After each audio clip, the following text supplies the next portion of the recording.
Welcome back in our testimonial series with Helen and Courtney. Let's talk relationships. This stuff really is real. What I found in my own life is it completely changed my relationship with my husband as I started to follow this path of joy, that my relationship with my brother totally turned around. It's improved my relationship with my sister. What I find with other people, where people that have been estranged from family members, they find their way back. That I've seen people in relationships that are not healthy for them disappear and go from their life. People that start to have positive relationships. Like I've worked with autistic kids that struggled with having friends and to be able to find connections and friends. So let's start with you, Courtney. When you first started off, you were very personable.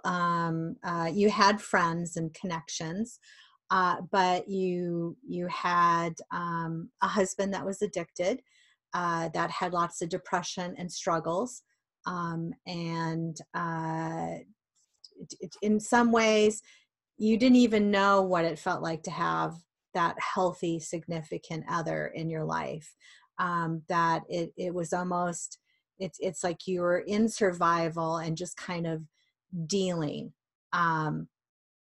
So how would you say that this journey of sessions change that, so that a lot of times people, they'll think, well, if I just done the relationship, then all my problems will be done, because it's really this jerk that's in my life that's creating everything. But we didn't do that in the sessions, did we? Instead, No. you totally focused on working on yourself, and I was just amazed how you really did make things work, and how you really became empowered and owned and took responsibility for your happiness and your life. So how would you say it kind of brought you to that place of confidence to leave that relationship behind, and how it really took you to a place of attracting your soulmate? To me, that's what it feels like. I mean, it's just so many ways you guys are so well matched and so perfect for each other. But you wouldn't have been able to really be that person that would have attracted that relationship in the beginning, would you, when we first started No. working out? So you became the person that you wanted to attract in so many different ways. Right. And I was in a toxic place and it wasn't good for me. And I really, through our sessions, I focused on me and on what I wanted and what I needed. And then it just evolved where he no longer filled that. He no longer had a place in what I was working on. And it was time to move on. So I it like wasn't that. like, oh, I got to divorce and break up and move. It just, I was growing and I was evolving and he wasn't keeping up. And it wasn't something that worked for me anymore, something I wasn't willing to work on anymore. And things work out the way they're supposed to. And he Well, left. you changed. It no longer made sense to be in that relationship, and you later moved on to another one that felt healthier, but It still that wasn't eventually, right. yeah, and that and you kept changing, so that you really did. It wasn't because it just was meant to work out. You changed the way you looked at things. You changed your life. Um, and it was kind of a natural progression to be with somebody. Um, well, Curtis is going to like this.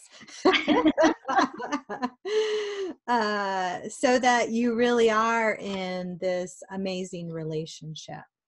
Yes, Um, it's very healthy and very supportive. And I didn't know that relationships could be like that. I thought relationships were work, that everything was a And compromise. drama and Work struggle. and it was, That was the word I and was going to it's come up with, not, the struggle for her. Yeah, and and it's easy, and it's supposed to be easy. nice. And you not only changed your relationships, uh, as in you change spouses, but with yourself. I mean, the first relationship that you changed was with yourself. And then you changed your relationship with your children too. You're in that place. Initially, you said, you know, I want to stop screaming and getting so mad, and parenting felt like it was kind of an out of control thing. And I remember relatively quickly, you went to that place where you started to use humor and creative ideas, and really came into your wisdom, where you're like, oh, I came up with this good idea. I forget what you did, where the boys were fighting and you came I up made with, a share room. oh, okay. So that you really started to follow your own wisdom and your inner guidance, and started to have that confidence. And that turnaround really came pretty quick, changing just the parenting style, and it was just such a relief that, because you thought, well, I have to scream at them to get them to listen. They're not listening.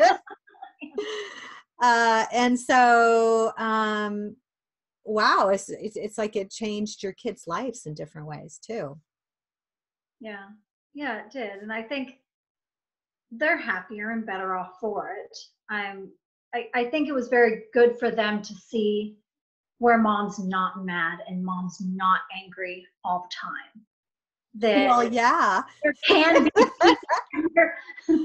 there can be joy, and there can be a quiet house with communication, and I think it was really just best for everybody. Yeah, I mean, the ripple effects in other people's lives is amazing too. And I think people say that again and again, where I've had spouses say to me, oh, you need to see her again because she's so much more grounded when you're coming. So that we change our children's lives as we change. And I think of Helen for that. Sorry. Your relationship with your boys. Yeah. That they were grieving. They had the loss of their dad. And by you giving yourself to take this joyful path, you allowed them to open up and heal too. And they were so proud of me for it. And it was, I feel like that I was doing it as much for them as for me.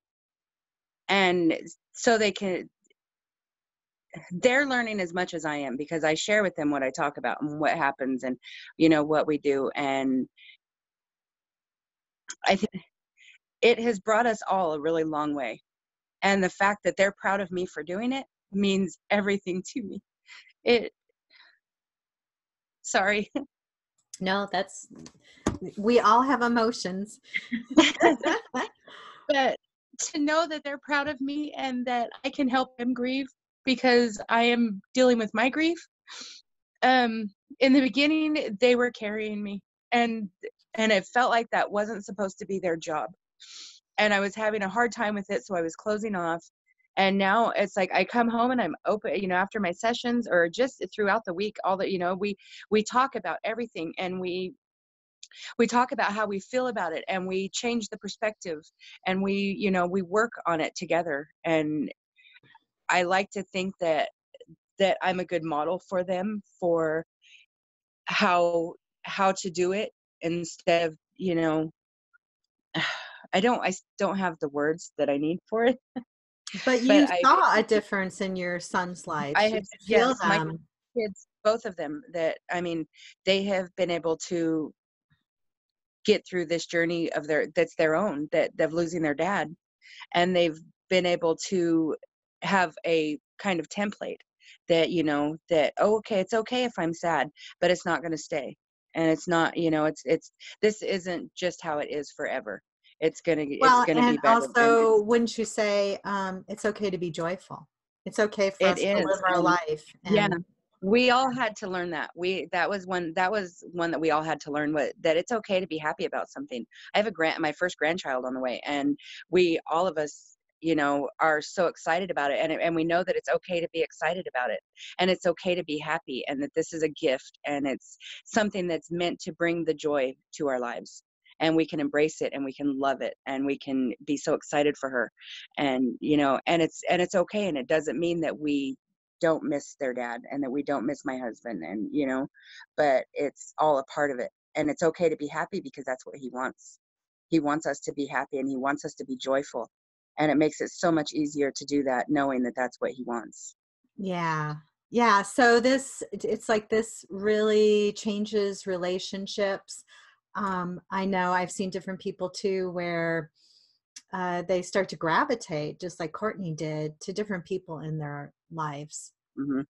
where they're not hanging around with the people that, oh, they were kind of getting me in trouble, or I would overdrink, or so that, but it doesn't feel, it's, to me, it's kind of like when we're talking about in the weight loss. If you haven't seen it, go back there.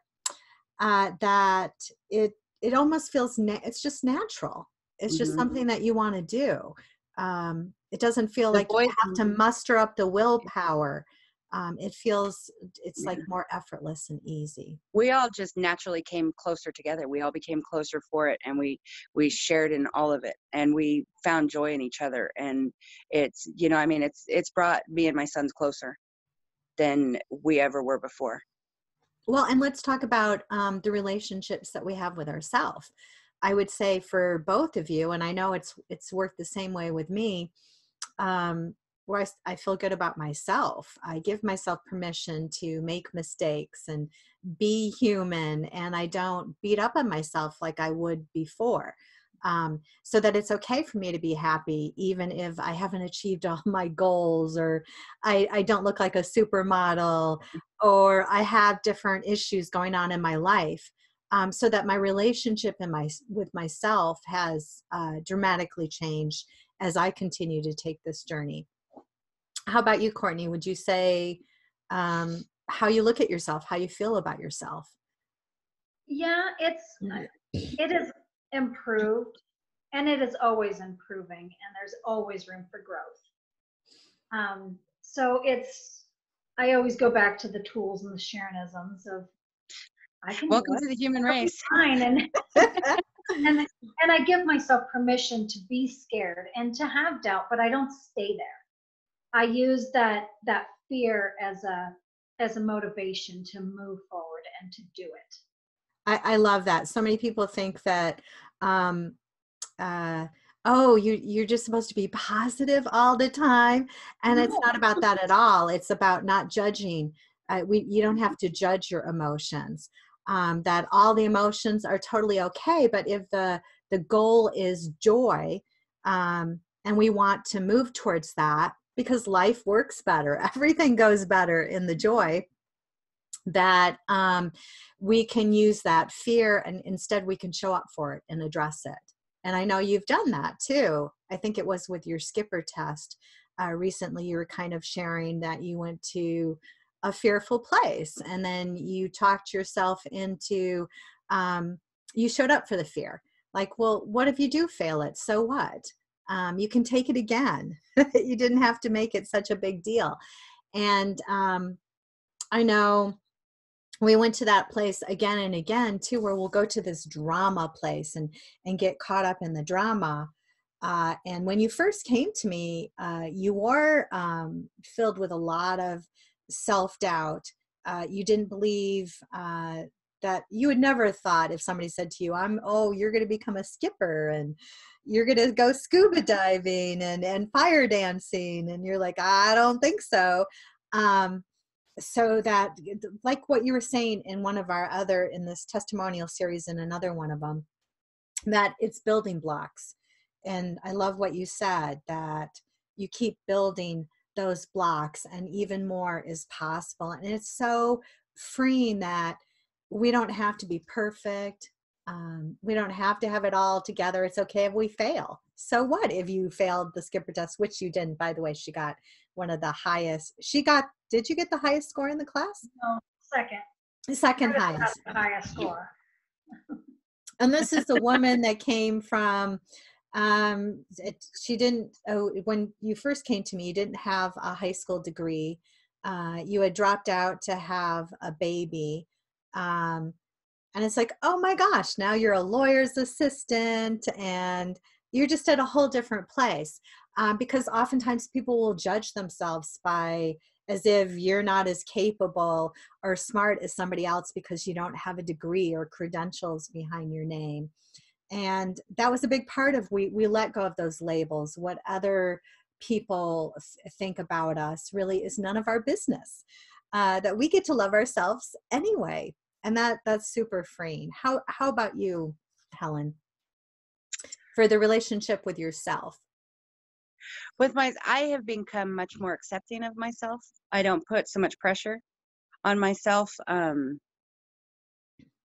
I've kind of, it is what it is. And it's not, even if there's a bad moment or a bad day, it doesn't stay that way. And I know now that it's not, that I would get dragged down into it and think, oh, it's just never going to get better. And, you just accept it's always a struggle. Everything's a struggle. And then you could reach a point, it just changes, and you just think, no, it doesn't have to be that way. You're allowed to be happy, and you're allowed to be sad for a minute if you want. You just don't unpack there.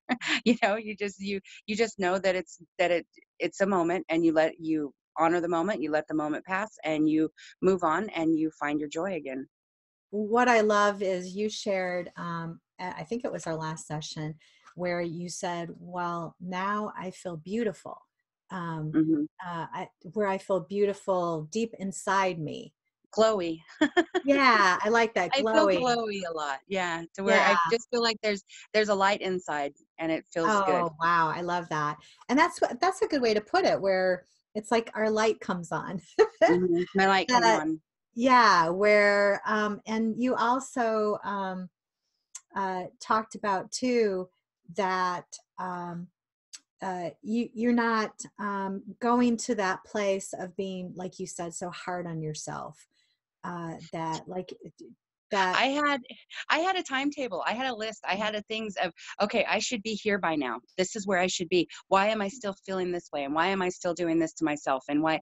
And when I just let that go, it was so freeing. It was like a weight off of my shoulders.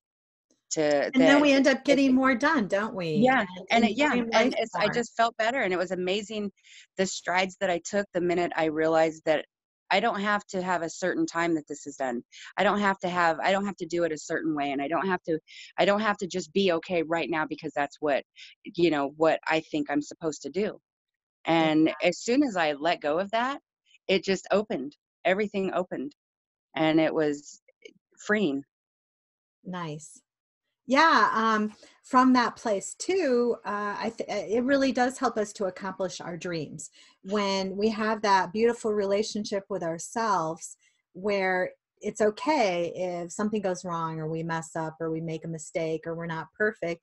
Now we're free to do more, so that you can belly dance. And she actually belly danced with fire fan. Which was pretty darn amazing. It was awesome. I'm going to say, yes, that was one of the coolest things I ever saw her do.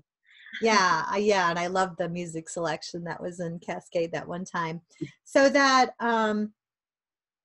everything really, I think you kind of see, if you've been listening to the whole testimonial series, that it all kind of intermixes together so that every area of your life is going to improve. And it's just so freeing to be able to feel good about yourself. I've heard clients share again and again. It's like kind of that moment where somebody attacked them or accused them, or they had a spouse say this is wrong about you, and they've been able to go to that place of feeling good about themselves anyway. That oftentimes we think that we have to beat up on ourselves in order to improve. In order to inspire us to new places. And that's just a lie, that we can encourage ourselves and love ourselves, and we can still make positive changes to improve relationships. And when you feel peaceful and you're in that beautiful place of looking at yourself from a positive perspective, that those changes are going to naturally unfold. Just like you're kind of hearing that theme again and again in the different, in each subject that we've been doing in the testimonial series. And would you guys agree with that? Absolutely. Yeah, completely. All right. So stay tuned for our next one coming up. All right.